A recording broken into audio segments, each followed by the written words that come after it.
नमस्कार, news nation देख रहे हैं आप। आपके साथ मैं हूं नवेद और चलिए सीधा रुख करेंगे अब बुलेट बुलेटिन का। बीती रात मेरठ में एक गाड़ी में भीषण आग लग गई। गाड़ी लावारिस थी। आग के बाद इलाके में कोहराम मच गया। आग की लपटों को देखकर अंदाजा लगाया जा सकता है कि आग कितनी भयावह थी। हादसा टीपी नगर थाना इलाके का है, जहां अचानक एक गाड़ी धू कर जलने लगी। हादसे के बाद लोग भागने लगे। मौके पर फायर ब्रिगेड की टीम पहुंची और कड़ी मशक्कत के बाद आग पर काबू पाया गया। गनीमत रही कि गाड़ी की टंकी में आग नहीं लगी, वरना बड़ा हादसा हो सकता था। गाड़ी जलकर पूरी तरह खाक हो गई। आग लगी या किसी ने लगाई, इस बात का खुलासा अभी तक नहीं हो पाया है। क्योंकि गाड़ी खड़ी थी, इसलिए शॉर्ट सर्किट की संभावना कम दिखती है। पुलिस मामले की तफ्तीश कर रही है। एक कार धू कर जल रही है। कोई पाइप से तो कोई बाल्टी से आग पर पानी छिड़क रहा है। आग की खौफनाक तस्वीर दिल्ली से सटे ग्रेटर नोएडा की है, जहां एक चलती कार में अचानक आग लग गई। हादसे के बाद कार में सवार लोगों ने कूदकर जान बचाई। आग लगने से लोगों में हड़कंप मच गया। आसपास के लोग बाल्टी में पानी लेकर पहुंचे। कड़ी मशक्कत के बाद लोगों ने आग बुझाई। जब तक फायर ब्रिगेड की टीम पहुंचती, कार जलकर राख हो चुकी थी। आग गाड़ी की सीएनजी किट में लगी थी। हालांकि इस बात की अभी तक पुष्टि नहीं हो पाई है। अगर कार में सवार लोग उतरने में थोड़ी सी भी देरी करते तो जान पर भारी पड़ सकता था। दिल्ली एनसीआर में सीएनजी किट में आग की घटना लगातार बढ़ रही है।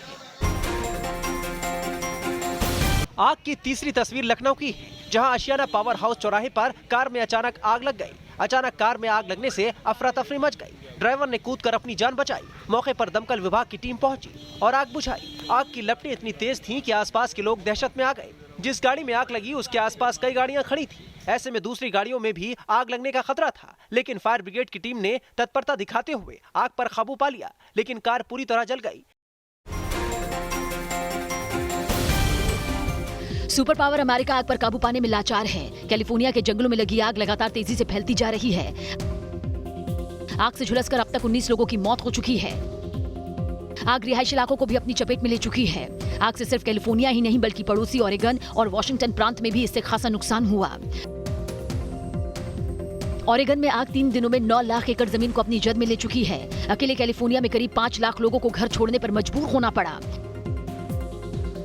कैलिफोर्निया में 14,000 से ज्यादा फायर फाइटर्स आग बुझाने में जुटे हुए हैं। इसके बावजूद आग हर दिन नए इलाके को अपनी चपेट में ले रही है। इस भयावह आग से कैलिफोर्निया समेत कई राज्यों का तापमान 50 डिग्री के करीब पहुंच चुका है। वहीं आसमान में धुआं फैलने से लोगों को सांस लेने में काफी परेशानी हो रही है। बताया जा रहा है कि पिछले 45 सालों के इतिहास में अमेरिका में इतनी विनाशकारी आग कभी नहीं लगी थी।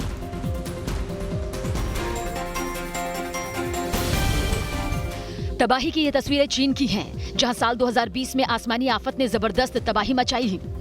चीन में तबाही और बर्बादी की शुरुआत जून महीने से हुई। चीन के इतिहास में बाढ़ से इतनी बड़ी तबाही पहले कभी नहीं हुई थी। दक्षिण पश्चिम चीन में हालात सबसे ज्यादा खराब हैं। यहाँ यांगसी नदी ने सैकड़ों गांवों को सैलाब में समा लिया। तस्वीर देखकर अंदाजा लगाया जा सकता है कि चीन में स्थिति बद से बदतर है। एक एक तस्वीर बयां कर रही है कि कुदरत के सामने इंसान कितना लाचार हो गया है। चीन में गांव और शहर में सैलाब ने जमकर तांडव मचाया। लगातार भारी बारिश से यांगसी नदी का जलस्तर खतरे के निशान से ऊपर है। चीन में बाढ़ से 200 से ज्यादा लोगों की जान जा चुकी है, जबकि $25 अरब का नुकसान हुआ है।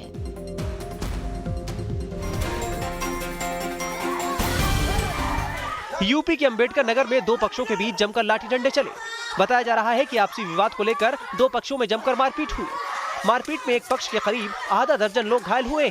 मामला भीटी थाना क्षेत्र के त्रिलोकपुर का है। दोनों पक्ष एक दूसरे की जान लेने पर उतारू हैं। महिलाएं और बच्चे चीख पुकार करते नजर आ रहे हैं। बच्चियां दहाड़ मारकर रो रही हैं। वीडियो में महिलाएं और पुरुष एक दूसरे को लाठी डंडों से प्रहार करते नजर आ रहे हैं। लाठी बरसाने की आवाज भी सुनाई दे रही है। मारपीट में कई महिलाएं भी घायल हुई।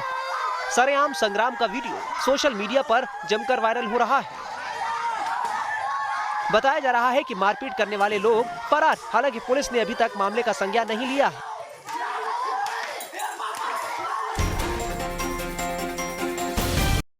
दिल्ली से सटे गाजियाबाद में मारपीट का मामला सामने आया। तस्वीर में देख सकते हैं कि कैसे एक शख्स पर कई लोग ताबड़तोड़ हमला कर रहे हैं। लाठी डंडे और कुर्सी उठाकर मारते नजर आ रहे हैं। आरोपी गैस रिफिलिंग का काम करता है। बताया जा रहा है कि आरोपियों ने कारोबारियों के घर में घुसकर हमला किया।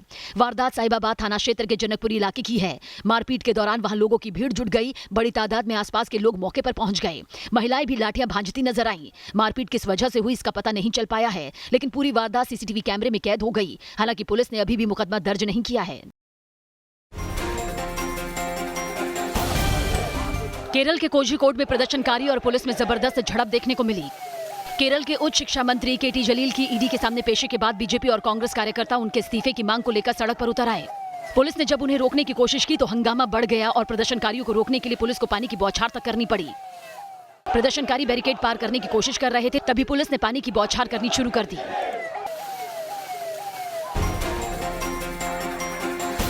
राजस्थान के झालावाड़ में पुलिस और लोगों के बीच जमकर हंगामा हुआ। दरअसल बड़ी तादाद में आसपास के लोग धार्मिक आयोजन में पहुंचे थे। धार्मिक कार्यक्रम के बाद आयोजित भोज में हजारों लोग इकट्ठा हो गए। पुलिस भोज में शामिल लोगों को समझाने के लिए मौके पर पहुंची थी। पुलिस हल्के बल प्रयोग से भीड़ को हटाना चाहती थी, लेकिन वहां मौजूद लोगों का गुस्सा फूट पड़ा। वहां मौजूद लोगों ने ईंट और पत्थरों से पुलिस की जीप पर हमला कर दिया, जिसकी वजह से जीप में बैठकर पुलिस को भागना पड़ा। हमले का वीडियो जमकर वायरल हो रहा है। मध्य प्रदेश के शिवपुरी से हर्ष फायरिंग का मामला सामने आया है। पूर्व पार्षद के भतीजे के जन्मदिन का वीडियो वायरल हो रहा है, जिसमें पूर्व पार्षद का भतीजा न सिर्फ कोरोना के चलते बंद किए गए पार्क में जन्मदिन मनाता नजर आया, बल्कि इस दौरान हर्ष फायरिंग भी की जाती है। पूर्व पार्षद के भतीजे ने जन्मदिन मनाया, केक काटा और खुशी में पिस्टल से हवाई फायरिंग की। बाकायदा इस पूरे कार्यक्रम का वीडियो भी बनाया गया।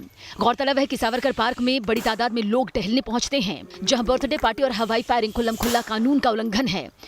वीडियो सामने आने के बाद पुलिस फौरन एक्शन में आ गई। पुलिस ने घटना में शामिल लोगों के खिलाफ एफआईआर दर्ज कर ली है। इन तस्वीरों ने एक बार फिर मुंबई की कानून व्यवस्था पर बड़ा सवालिया निशान भी लगा दिया है। बॉलीवुड एक्ट्रेस कंगना रनौत के दफ्तर को तोड़ने और दाऊद की बिल्डिंग को सही सलामत छोड़ने के लिए उद्धव सरकार पहले ही तमाम आमो खास के आरोपों का सामना कर रही है।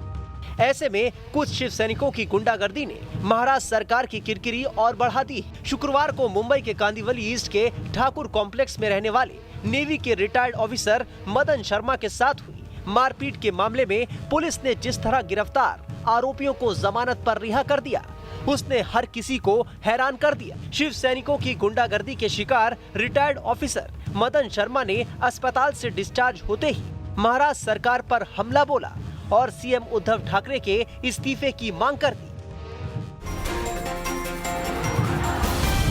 दिल्ली दंगों की साजिश में चौंकाने वाला खुलासा, येचुरी योगेंद्र यादव पर लगाया उकसाने का आरोप। सीएए के खिलाफ दिल्ली में भड़के दंगे को लेकर बहुत बड़ा और चौंकाने वाला खुलासा हुआ है। दिल्ली दंगा मामले में क्राइम ब्रांच की पूरक चार्जशीट में आरोपी जेएनयू की छात्राएं और पिंजरा तोड़ संगठन की सदस्य देवांगना और नताशा नरवाल, जामिया मिल्लिया इस्लामिया की छात्रा गुलफिशा फातिमा के इकबालिया बयान के आधार पर कई बड़े नामों के खुलासे हुए हैं, जिनमें सीपीएम महासचिव सीताराम येचुरी, जेएनयू के पूर्व छात्र नेता उमर खालिद, सामाजिक कार्यकर्ता Yogendra Yadav, film maker Rahul, professor Apoorvanand, पूर्व विधायक मतीन अहमद और कई लोगों के नाम शामिल हैं।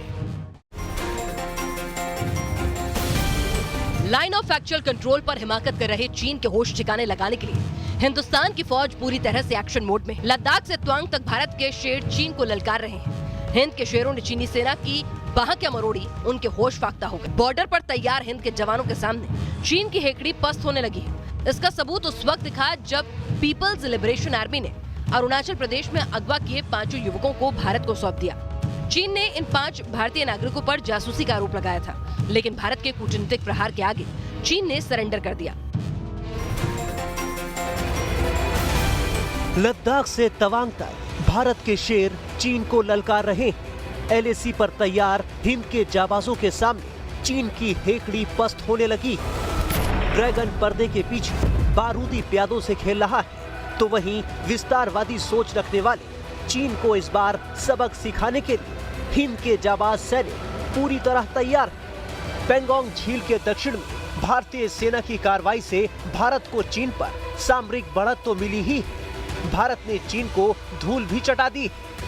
बताया जा रहा है कि 29 और 30 अगस्त की रात को भारतीय सेना ने पेंगोंग त्सो झील के दक्षिण में करीब 60 से 70 किलोमीटर तक का पूरा इलाका अपने अधिकार में कर लिया। इस इलाके की गुरंग हिल, मगर हिल, मुखपरी और रेचिन ला दर्रा सभी कैलाश रेंज का हिस्सा है। 1962 के युद्ध से पहले ये पूरा इलाका भारत के अधिकार क्षेत्र में था, लेकिन 62 के युद्ध में रेजांगला और चुशुल की लड़ाई के बाद दोनों देशों की सेनाएं इसके पीछे चली गईं और इस इलाके को पूरी तरह खाली कर दिया गया। भारत की ओर से लिपू लेक तक सड़क बनाए जाने से चीन बौखलाया। फ्रांस में येलो वेस्ट के प्रदर्शनकारियों ने जमकर बवाल काटा। कोरोना महामारी के प्रतिबंधों के खिलाफ प्रदर्शनकारियों ने जमकर हंगामा किया। पेरिस की सड़कों पर हजारों लोग उतर आए। प्रदर्शनकारियों ने संसद भवन का घेराव किया। प्रदर्शनकारी फेस मास्क और अन्य प्रतिबंधों का विरोध कर रहे हैं। प्रदर्शनकारियों को रोकने के लिए संसद पर भारी पुलिस बल की तैनाती की गई। प्रदर्शनकारियों को तितर-बितर करने के लिए आंसू गैस के गोलों का इस्तेमाल किया गया। इस दौरान 154 से ज्यादा लोगों को गिरफ्तार भी कर लिया गया। प्रदर्शन के दौरान प्रदर्शनकारियों ने सोशल डिस्टेंसिंग की जमकर धज्जियां उड़ाई। साथ ही नियमों को ताक पर रखकर प्रदर्शनकारियों ने रैली निकाली। अफगानिस्तान और तालिबान में फिर ऐतिहासिक शांति वार्ता शुरू हो गई है। अफगानिस्तान के विरोधी खेमे दशकों से संघर्ष के बाद दीर्घकालिक शांति के मकसद से शनिवार को लंबे समय से अपेक्षित वार्ता शुरू करते नजर आए। इस वार्ता की सफलता से अमेरिका और नाटो सैनिकों की करीब 19 साल के बाद अफगानिस्तान से वापसी का रास्ता साफ होगा। बातचीत कतर में चल रही है, जहां अफगानिस्तान तालिबान का राजनीतिक दफ्तर है। इस डील में अमेरिका सक्रिय रूप से भागीदारी कर रहा है। दरअसल ट्रंप प्रशासन राष्ट्रपति चुनाव से पहले अफगानिस्तान में फंसे अपने 20,000 सैनिकों को वापस निकालना चाहता है। अमेरिकी चुनाव में अफगानिस्तान से सैनिकों की वापसी भी एक बड़ा मुद्दा है। तालिबान लड़ाकों के हथियार छोड़ने पर भी बात होगी। देश में कोरोना की रफ्तार लगातार बढ़ती जा रही है। हर दिन कोरोना मरीजों की संख्या में इजाफा हो रहा है। पिछले 24 घंटे की बात करें तो कोरोना के 97,570 नए मामले सामने आए हैं, जबकि 1,201 लोगों ने इस घातक वायरस से जान गंवाई है। एक दिन में सामने आने वाले आंकड़ों की अभी तक की सबसे बड़ी संख्या है। वहीं कोरोना संक्रमितों की संख्या 46,60,000 के करीब पहुंच गई है। हालांकि अब तक 36,24,000 से ज्यादा मरीज कोरोना वायरस को मात भी दे चुके हैं। अगर कुल मौत की बात करें तो देश में 77,472 लोगों की जान गई है, जबकि मामूली बढ़ोतरी के बाद रिकवरी रेट 77.77% पर पहुंच गया है। नए मरीजों के मामले में महाराष्ट्र लगातार पहले पायदान पर मौजूद है। भारत अमेरिका के बाद दुनिया में दूसरा सबसे अधिक कोरोना प्रभावित देश है। दोबारा शुरू हुआ ऑक्सफोर्ड की कोरोना वैक्सीन का ट्रायल। कोरोना पूरी दुनिया में चिंता और आर्थिक तबाही का सबब बना हुआ है। आंकड़ों के मुताबिक दुनिया में अब तक कोरोना से 8,42,000 से ज्यादा लोगों की जान जा चुकी है और करीब 2.5 करोड़ लोग संक्रमित हो चुके हैं। करोड़ों लोगों को गिरफ्त में ले चुकी इस महामारी से निपटने के लिए पूरी दुनिया के वैज्ञानिक जी जान से जुटे हुए हैं। पूरी दुनिया में 32 वैक्सीन का क्लिनिकल ट्रायल चल रहा है। इसी सिलसिले में एक अच्छी खबर आई है। ब्रिटेन की ऑक्सफोर्ड यूनिवर्सिटी लंबे वक्त से कोरोना वायरस वैक्सीन बनाने पर काम कर रही है और अब ये दावा किया जा रहा है कि ऑक्सफोर्ड की वैक्सीन महज 6 हफ्तों में तैयार हो सकती है। तमाम विवादों के बीच आज देश भर में नीट का आयोजन किया जाएगा। मेडिकल संस्थानों के दाखिले के लिए करीब 16 लाख छात्रों ने नीट की परीक्षा के लिए रजिस्ट्रेशन करवाया है। एनटीए ने भी कोविड-19 महामारी के बीच परीक्षा को सुरक्षित ढंग से करवाने के लिए इंतजाम किए। परीक्षा को सोशल डिस्टेंसिंग के साथ कराने के लिए परीक्षा केंद्र 2,846 से बढ़ाकर 3,843 कर दिए गए। एनटीए के मुताबिक 99% स्टूडेंट्स को अपनी पसंद के अनुसार केंद्र दिया गया है। कोरोना की वजह से नीट एडमिट कार्ड के पीछे भी कई दिशा निर्देश लिखे गए हैं, जिन्हें स्टूडेंट्स को फॉलो करना होगा। अभ्यर्थी को परीक्षा केंद्र में प्रवेश करते वक्त और निकलते समय सोशल डिस्टेंसिंग का खासा ख्याल रखना होगा, जबकि एग्जामिनेशन सेंटर में एंट्री के वक्त 6 फीट की दूरी बनाए रखनी है। हर परीक्षा केंद्र पर हैंड सैनिटाइजर की व्यवस्था होगी। उम्र में छोटी लेकिन एक्शन जबरदस्त है। मूवमेंट ऐसी कि अच्छे अच्छों के पसीने छूट जाएं। दरअसल ये चंडीगढ़ की नन्ही कराटा गर्ल है, जो कि 5 साल की उम्र में देखिए किस तरह से कमाल कर रही हैं। अन्वेषा सिपिया ने तेनसिकान कराटे चैंपियनशिप में गोल्ड मेडल का खिताब जीता है। ये प्रतियोगिता अगस्त में ऑनलाइन आयोजित की गई थी, जिसमें अन्वेषा ने गोल्ड मेडल जीता। अन्वेषा के पिता बेटी के कोच हैं, जो अन्वेषा को एक से बढ़कर एक दांवपेच सिखाते हैं। अन्वेषा के पिता बेटी को वर्ल्ड चैंपियन बनाना चाहते हैं, इसलिए वो खुद बेटी के कोच बने। इस ऑनलाइन ई कराटा चैंपियनशिप में लगभग 9 देशों के खिलाड़ियों ने हिस्सा लिया था।